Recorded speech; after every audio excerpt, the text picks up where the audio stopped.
This is episode 430, and this week we're playing chess, not checkers. But before we get into that, please like, share, subscribe, and comment on whatever platform you're listening to it on right now. I'll surely appreciate it. Mogul Motivation, empowering and inspiring entrepreneurs and dream chasers worldwide, 1 week at a time. Presented by True Stories Media, and I'm your host, Antoine Twiz Taylor.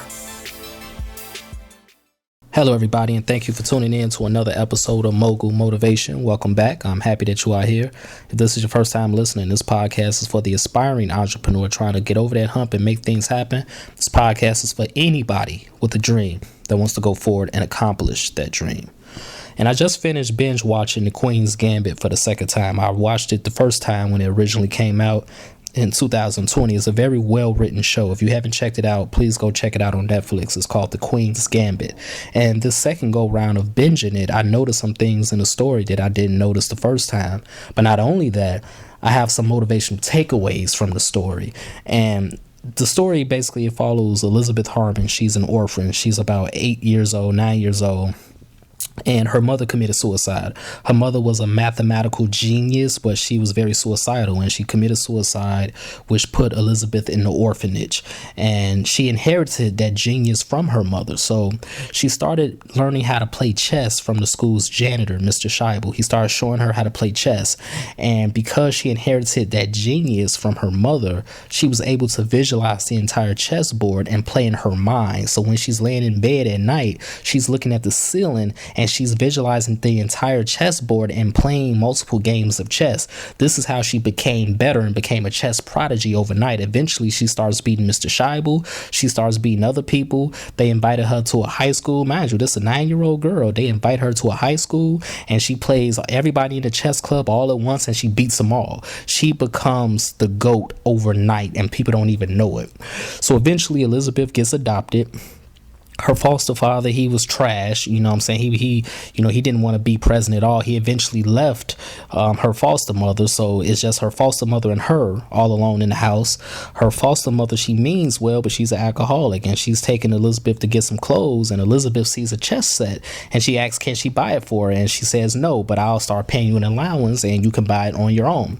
So eventually, Elizabeth, she buys her own chess set, and she starts reading chess magazines, and she becomes aware of a chess tournament that's going on. Now, the entry fee was $5. $5 in like the 1950s was about $50. She didn't have $50. So she wrote Mr. Scheibel back at the orphanage asking, can she borrow the $5 so she could enter this tournament? Mr. Scheibel gave her the $5, which was about $50 if you adjust it for 2023 standards. She enters this chess tournament and she wins. The winning prize money was about $1,000 in 2003 inflation, but it was about $100 back then. She not only wins that tournament, now she has the attention of her foster mother, because at first her foster mother didn't think chess was important. She wanted her to do girly things, quote unquote, right? But now her foster mother has all her attention on her, so now she becomes basically her agent, and now they're entering all these different tournaments while she's in high school. Man, Elizabeth is in high school. Now they're entering all these tournaments all across the country. They go to Mexico City. Elizabeth ultimately goes to Paris, and then she goes to Moscow and beats the world champion, and Elizabeth becomes the world champion in a matter of years. She becomes the chess GOAT. Not only that, she starts accumulating thousands upon thousands upon thousands of dollars of income, all because of playing chess. Now, my point of talking about The Queen's Gambit, not only is it's a well-written show, and I'm not talking about chess. I'm not that great at chess. I know how to play chess, but I'm not that great at chess. My point is, chess was the gold mine for Elizabeth. Chess was the refuge for Elizabeth. Chess was the liberating vehicle for Elizabeth.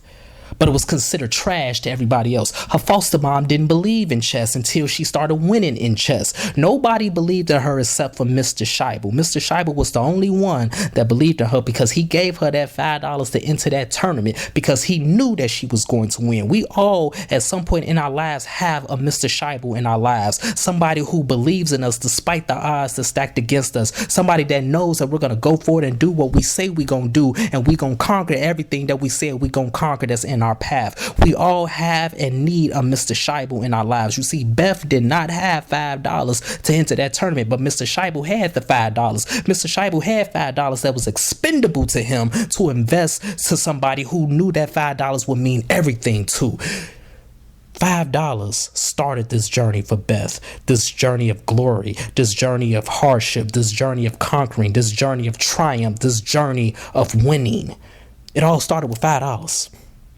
So my point is to you, don't be upset when people think that your career is trash, that your business is trash, that your industry is trash, that your vision is trash, because it might be trash to them, but it's a gold mine to you.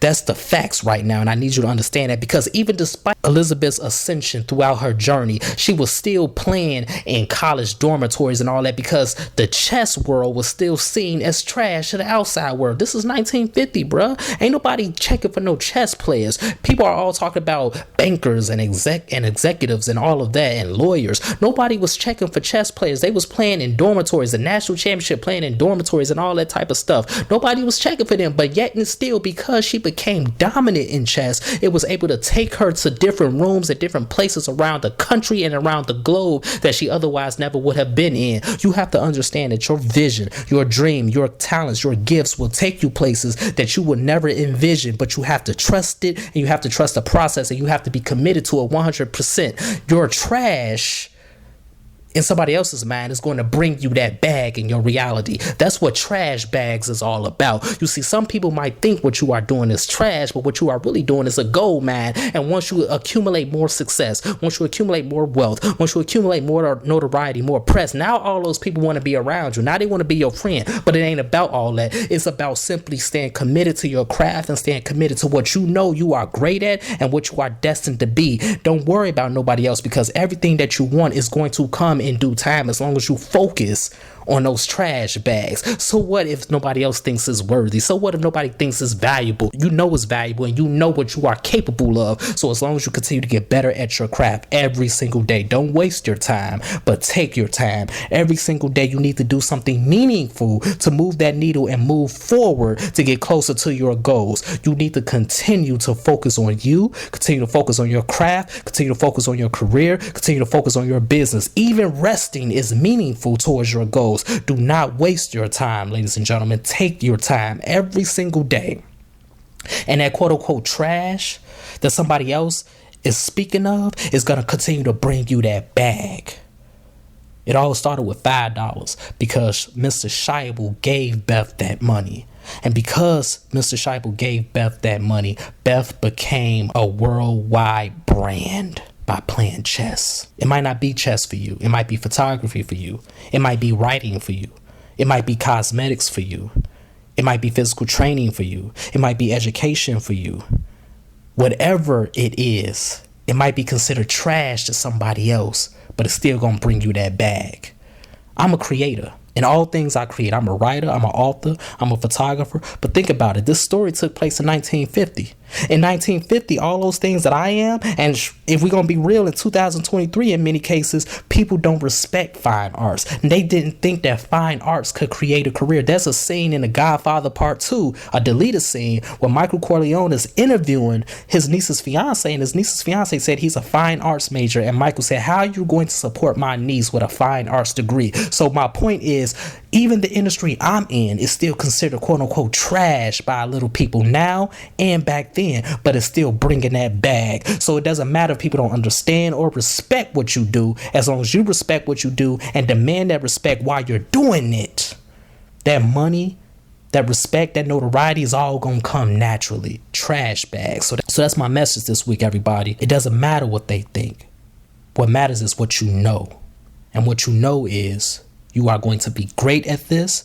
You are going to continue to work at this, get better at this, and this will create the life that you desire for yourself. Somebody else's trash is your gold mine, your treasure, your liberation, your destiny. So let's continue to work. Let's continue to imagine reality. And if this podcast has benefited you in any way, shape, or form, ask for two things as always. Number one, please leave a 5-star review. And number two, pass it on to a friend who may benefit from it as well. Have a great day, everybody. I'll talk to you next week.